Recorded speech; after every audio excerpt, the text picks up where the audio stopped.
Welcome to Physician Heal Thyself, the podcast, empowering you to take a whole person approach to your well-being, spirit, soul, and body. Join me, your host, Dr. Ana Lara, naturopathic doctor, entrepreneur, and a servant of Jesus Christ. We are not just a body, we are spirit and soul.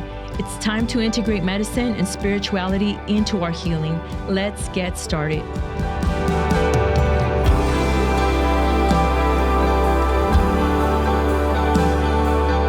Welcome back to Physician Heal Thyself, the podcast. I'm your host, Dr. Ana Lara. This episode is going to be dedicated, guys, on what is homeopathy. Some of you might be familiar with this, some are not, but very few people actually know how it works. And look, I studied this in naturopathic medicine. We have to. For a couple years, we dedicated to learning homeopathy, the philosophy, the history, the philosophy, how it works, all the remedies, taking a case, learning the materia medica, and how to find the remedy. So homeopathy is very unique, and I want to talk about those unique things. So, there's science, there's tradition, there's many dimensions of wellness, and what I want to talk about in this episode is, what are some benefits and uses of it, and why is it so safe and effective for a lot of people for hundreds of years ago that, homeopathy has been used. In the last episode, we talked about a little bit about the beginnings of it. And so today I want to talk about, what exactly is homeopathy? Why do some people swear by it? Why others just completely dismiss it? And look, this happens with naturopathic doctors themselves. I remember going through medical school, some were all for it, right? There were homeo nerds, we called them. And then there were some that were like, that is hocus pocus, it doesn't work. And then somewhere in their studies, they tried a remedy and they were impressed by how powerful these little pellets are. And so, how can something, so diluted have such a powerful effect? We're going to talk about that. So let's get going and talk about what is homeopathy. So at its core, homeopathy is a system of medicine, and it's based on one central principle, and that is that like cures like. So this means that a substance that can produce symptoms in a healthy person can, in a very small dose, treat similar symptoms in someone who is ill. So for example, if cutting an onion makes your eyes watery and your nose starts to, gets runny, a homeopathic preparation of onion, which is known as allium cepa, might be used for someone experiencing allergy symptoms with those same characteristics. But here's where it gets even more interesting.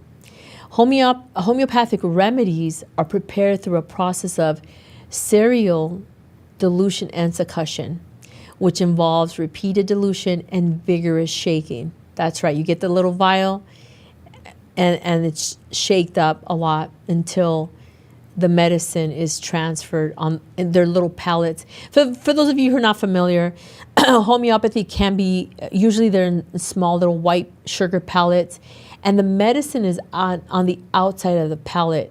So I always tell patients, don't touch the pellet, dispense it in the little tube, put it directly in your mouth, because if you touch it, you're taking off the medicine, the therapeutic part of it.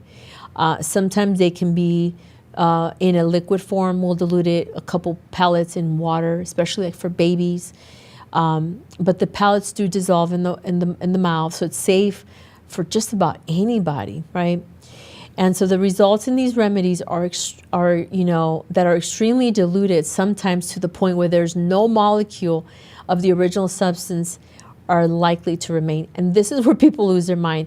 How is it possible that something so diluted that you can't even find the molecule of the original substance in this remedy? How can it help heal? I still don't fully understand it, but I know it works, and we're going to keep on this conversation. And so yet practitioners and patients report such consistent effects from this. And what's going on here with this? Why does it work this way? So let's go back a little bit in history about how the history of homeopathy. Because homeopathy was founded in the late 1800s by the German physician named Samuel Hahnemann. And, frustrated with harsh medical practices at this time, like I said, they were doing bloodletting, toxic dosing. Hahnemann began searching for a more gentle and more rational approach. And one day, while he was translating medical texts, because he was a medical doctor, so it comes from a medical doctor, not a naturopathic doctor, he read that the herb cinchona bark was used to treat malaria.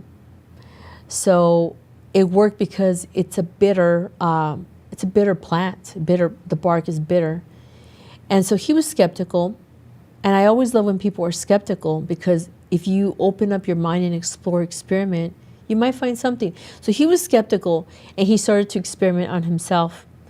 And he discovered that by taking cinchona bark, it produced malaria-like symptoms on his body. And this insight led him through a breakthrough, and it led him to doing more and more experimentation. And so a substance that causes symptoms can also cure those symptoms when given in a highly diluted form. So from there, he developed a very systemic approach of testing substances, sometimes toxic substances, in a diluted form on healthy individuals. And then he would document the symptoms, and he would match, once he had the system down, he would match the remedy to patients based on their unique presentation. So he first tested it on healthy individuals to see what did this herb cause in them, document everything, and then once he had the system down, if someone presented with that particular symptom, he knew which remedy to give him, because it was alike that what that remedy would cause in the healthy people. So this became known as the proving process. He proved that the plants worked in such a way in a healthy person. So in a person that's exhibiting those symptoms, you can use that same herb, but in a diluted form. So homeopathy quickly spread across Europe, and then later on came over to the United States, where it became widely practiced in the 19th century. And still to this day, you find medical doctors that will go get trained to do homeopathy, functional doctors. But as naturopathic doctors, it comes with our education. It is a must. So we learn it, we learn how to use it, and So let's talk about the philosophy behind homeopathy, because it's not just a remedy, it's a philosophy of healing. So there's several key principles, and I'm going to mention these three. The first is the law of similars, which is the concept I mentioned of like cures like.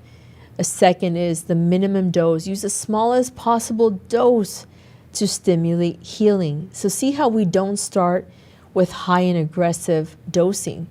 It starts small, see what happens, what the body does, and then from there reassess if we need to increase the dosing or change the remedy. Then third is the vital force. We talked about in the last episode of what is naturopathic medicine, that the vital force is this innate ability, this intelligence within the body that maintains health, right? That helps to heal the body itself. Homeopathy, I recently heard someone say, in the best way I could have ever heard it, is that what homeopathy is, and other natural therapeutics is, it's information given to the body so that the body has received the instructions on what it's doing and what it needs to do to heal. That's what homeopathy is. It's giving instructions to the body what to do. And so this vital force, when it's disturbed, you have symptoms. And the role of the remedy is not to suppress. We're talking about homeopathy here.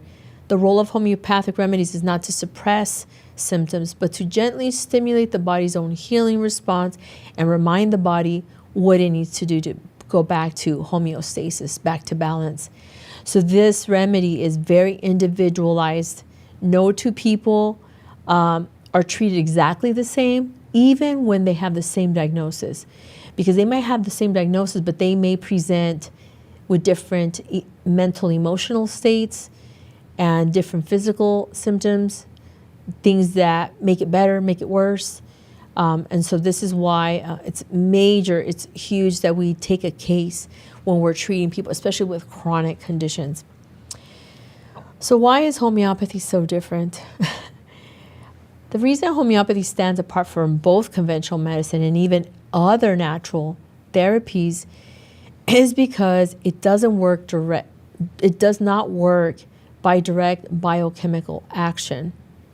It uses this ultra diluted substance. It focuses on the whole person, not just the disease. And it oftentimes we select a remedy based on subtle emotional and mental patterns, not just physical symptoms. We actually look for the rarest things that people tell us. Like, my throat gets worse. My sore throat gets worse after 5 p.m. Why is it every time at night it gets worse? Or they'll just have weird cravings, whatever it might be. There's a lot of, and people, it's interesting, patients will always say, this is weird. I don't know if this makes a difference. I'm like, no, go on. There's nothing weird in my office. There's nothing weird that you can say in my office. Say it. Because usually they're sharing a very key point that's going to help me determine the remedy for them. So this makes it fascinating and very controversial, obviously, in the conventional world. They want to have the clinical studies and support research and so forth. And I mean, we have many clinical cases of it, and I'm sure there are some studies of it as well. And critics are going to always argue that this dilution is too extreme to have any physical effect. It's too diluted to have an effect. And we're going to talk about some cases at the end of this conversation. And I'll even include some images. How about that? For you to see some things that I have seen make a huge impact for people, and it's quick. So, supporters suggest that homeopathy can work more through an energetic and informational mechanism. Like I said, it delivers information to the body to let it know what it needs to restore. While my modern science, hasn't fully explained it, research into the nanostructures and the electromagnetic signaling is beginning to, open up some of the conversation on how, the biomechanics of how homeopathy is working. So how is homeopathy used, right? Because it's used all over the world for acute and chronic conditions. So acute care can include colds, flus, allergies, injuries, bruising, digestive issues, stress, anxiety, depression, grief, chronic conditions like autoimmune conditions, skin conditions like eczema, migraines, emotional and mental health concerns. And so homeopathic consultations often involve a very detailed conversation, usually an hour to an hour and a half. Some practitioners will even do 2-hour consultations, just continuously gathering information. So it's not just about symptoms, but we're looking at personality, their preferences, fears, sleep patterns, any pattern that the patient is noticing. We take all of that into account. And the goal is to find the best matching remedy for the individual, not the diagnosis. And that's key, because people buy these little homeopathic remedies at the stores or online, and they read what it's for, and that's not the reason we're using it for you. But people think, well, I don't have diarrhea. Why are you giving me this? That's not, there's multiple uses for one remedy. And, who can benefit from homeopathy? Everyone can benefit from homeopathy. It's a broad application. It's safe and commonly used in babies and infants, children. It's safe in pregnancy, in women who are nursing, safe in elderly people people with chronic conditions, and people who have a lot of sensitivity to medications, even sensitivities to like natural substances like botanical herbs or dietary things, that there's a lot of really good homeopathic remedies. You can look up your own symptoms and buy a remedy online and treat yourself. But classical homeopathy, it is way more involved than people really understand. It's taking a whole case and then going through the Materia Medica. The Materia Medica is all of the remedies, and it has a lot of categories to each remedy. It's books that are big and thick, right, that you're having to go through. Now there's systems that doctors use to plug in all the main key symptoms and presentations of the patient, and then the repertoire will give them options of the top remedies that come up. So it's important to work with a qualified practitioner for serious conditions, so those chronic conditions. It's safe, it's effective, it's not toxic. I always tell my patients, you're going to see one of two things happen. It's going to work or it's not going to work. And if it doesn't work, then we either need to increase the dose or we need to change to a different remedy. Now, I have known people that start treating themselves and they take a bunch of a remedy because they don't know how to dose it daily and so forth. And they'll take a bunch of, of a particular homeopathic remedy or many. What they start to do is they start to prove the symptoms. They start to develop the symptoms of that remedy because it wasn't the right one and they took too much. So, but there's a way to undo that, to reverse it. But the best thing to do, especially for chronic things, is, find someone who's qualified to help you with that.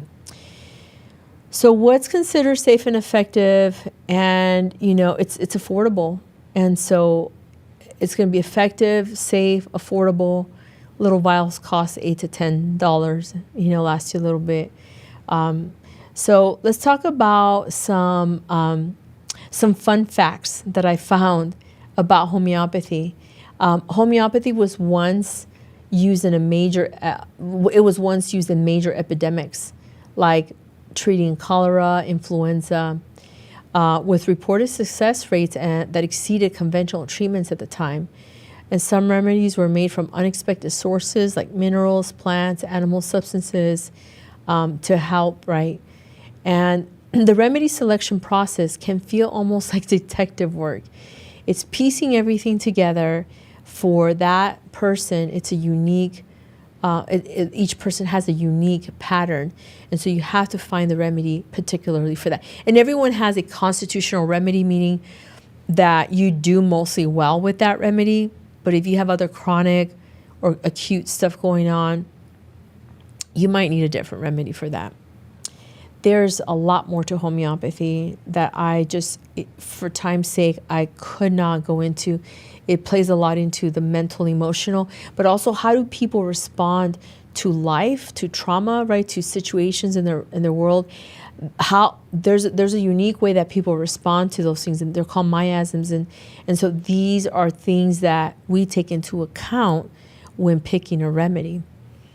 And we can tell as babies, when I see babies, I can tell like, oh, they're a pulsatilla type of remedy child, and this is a chamomile child, like we could see like what remedy is going to suit them best based on how they behave and interact. So let me share a couple stories here, a couple cases that I have seen, even as early as in clinic, as a student, as a naturopathic medical student, and some that I have that I've seen in my practice. So I think the very first case that I saw homeopathy be magical, is what I expressed it as, was with my own daughter. She was 6 years old. She had never experienced a ear infection, where most children have experienced numerous by that time. But I remember it was a Friday afternoon, and she tells me, she's like, "Mommy, my ear hurts." And so I got my, otoscope, looked in her ear, and yep, it was full-blown ear infection. The membrane was red. The tympanic membrane was bulging. I can see fluid. And I'm like, I have this training I have to do Saturday and Sunday that weekend. And so I'm trying to, my mom brain and medical doctor or student brain is moving rapidly, thinking, what should I do? I had already a homeopathy kit because I was already learning homeopathy at this point in my studies. And so I know her remedy has always been pulsatilla. And the pulsatilla type, when they don't feel well, they want to be hugged, and they just want to be hugged and nurtured and a lot of contact. And that's what's her from, being a baby. And that's how she presented, like almost like a neediness, right? And everything else that was presenting was aligning to that remedy. So I gave her 3 little pellets, put them in her mouth, and that's all I did. And the next morning at 6, so just to give you context, it was Friday, 6 p.m. in the afternoon. I remember because I looked at the clock. And the next morning at 6 a.m., I was getting up to get ready. And I'm deciding, am I going to have to stay home with her, take her to the doctor? What am I going to do? I decided, let me get the otoscope, looked in her ear, and her ear, guys, was completely clear. No red, no bulging, no fluid, nothing. And my daughter's like, oh, Mommy, it doesn't hurt anymore. The magic pills you gave me worked. She was 6 years old, and she's like, the magic pills you gave me worked. And so very early on, she understood the power of homeopathy. And that right there, folks, it made me a believer. It made me like a believer that this small little pellet of almost no active constituent part of the medicine that's in there, there's something about it that is so powerful that in 12 hours or maybe less, because I didn't check overnight, it cleared that ear infection. Now, I wish I could have taken a before and after picture, because that kind of evidence, it's very convincing to most people, right? To most people. And so I became very curious and interested on using homeopathy. And there were several patients throughout the clinic that I would see. There was one extreme case of psoriasis, a lot of mental, emotional stuff included into that. And we used homeopathy, and the psoriasis was clearing up. And anyone who has psoriasis knows that it can be very detrimental. The remedy we used was serenum. Yeah, there's that's the remedy we used, and we kept increasing it and then changing it around to a different dose later on. But it really helped clear her skin. Of course, we paired it up with other dietary changes and other things, including in her care. But, I've seen it work with many patients in clinic, whether it's acute for, I've had people who've had an allergic response to something they ate, and they're having an anaphylactic reaction in children or adults. And then so we do homeopathic Apis 30C, dose it, and then dose it again with, 30 minutes to an hour, just more frequent to see, is it getting rid of the rashes? And it works. So there's many cases, many that could be used acutely, like emergency medicine. I always still have my my common sense hat on, that if it's a life-threatening situation, I'm probably not going to depend solely on homeopathy. I will give the homeopathic remedy and then do the necessary emergency care that the person needs. But, arnica is probably the one homeopathic remedy that everyone pretty much knows, even if they don't know how homeopathy works. Arnica helps with bruising. It's the bruising remedy. So if you hit yourself, you take a dose of arnica right away orally. It can prevent from that bruising to become greater. And I've seen it in my own children, like they fall, they hit themselves, they give them arnica, and that bump or that purplish hue that was coming through, it goes away. It never really manifests into a full bruise, which I think it's magic. How does this work? But it is very interesting how Hahnemann developed these remedies. It is that kind of knowledge needs to continue on and on, every generation, forever. That kind of medicine needs to be protected and preserved so that all people have access to these remedies. I've used it for just about anything that you can think of. So migraines, eczema, grief, emotional trauma, if someone's grieving and they're like holding back on crying, the grief remedy that's really well known is Ignatia. Ignatia is really good for that. So I wanted to just, challenge you to think a little bit different about homeopathy as a tool for healing. But just remember, if it is something that you're having on that's more chronic, just know that it's going to require someone who's well-versed in taking a case to find the right remedy for you, right?